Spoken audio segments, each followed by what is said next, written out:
പെട്ടെന്ന് കോടതി സമയമാണ്. മാർത്താണ്ടത്തിടന്ന് എന്നെ എന്തിനാ നീ സാക്ഷിപ്പട്ടിക കൊടുത്തത്? അത് എന്നെ പോലീസ് സാക്ഷി ചേർത്തപ്പോഴേ കോടതി പോയി എനിക്ക് വണ്ടിയൊന്നും ഇല്ലല്ലോടാ. ഇതാകുമ്പോ നിന്റെ വണ്ടിയുണ്ട്.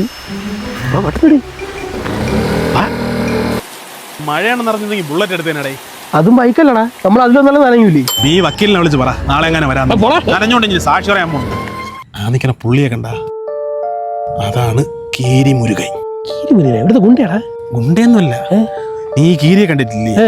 ഒരാവശ്യമില്ലാതെ റോഡ് അങ്ങോട്ടും ഇങ്ങോട്ടും ക്രോസ് ചെയ്യും. ഇന്നേ വരെ വെറുതെ ഇങ്ങനെ ഒരു കീരിയെ നീ കണ്ടിട്ടുണ്ടോ? അങ്ങനെ നാട്ടുകാരിട്ട് കൊടുത്ത പേര് താണ്ടാ നോക്കിയാണ്. ക്രോസിംഗ് ഉണ്ടാ വെച്ചിരിക്കല്ലേ? ഇന്നത്തോടെ അവന്റെ ക്രോസിംഗ് റെഡിയാക്കി കൊടുക്കാം. അവിടെ കിടന്ന് റോഡ് ക്രോസ് ചെയ്യണ ആൾക്കാർക്ക് വഴി അടക്കണ്ടാ.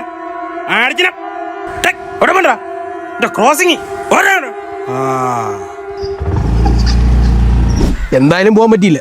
ഒരു കാര്യം ചെയ്യ്, ആ മനീഷിനെ വിളിച്ച് കുപ്പി എടുക്കാൻ പറ. അവന്ന് തിരക്കായിരിക്കൂടാ. അതെന്ത്? നീ അപ്പന്റെ കാര്യം പറഞ്ഞില്ല? ഇല്ല. ഇന്ന് രാവിലെ മൂത്രവഴി കഴിച്ചപ്പോ പുള്ളി അണലി ചത്തിറക്കണം എന്ന് പറഞ്ഞ് കൈകൊണ്ട് എടുത്തു കൊടുത്തറാ. എന്നിട്ട് അപ്പൂപ്പൻ ചത്തു, പിന്നെ അണലി ചാവൂ. ഈ 360 വേണം കറങ്ങി കൊത്തിന്നാണ് കേൾക്കണത് കേട്ടാ.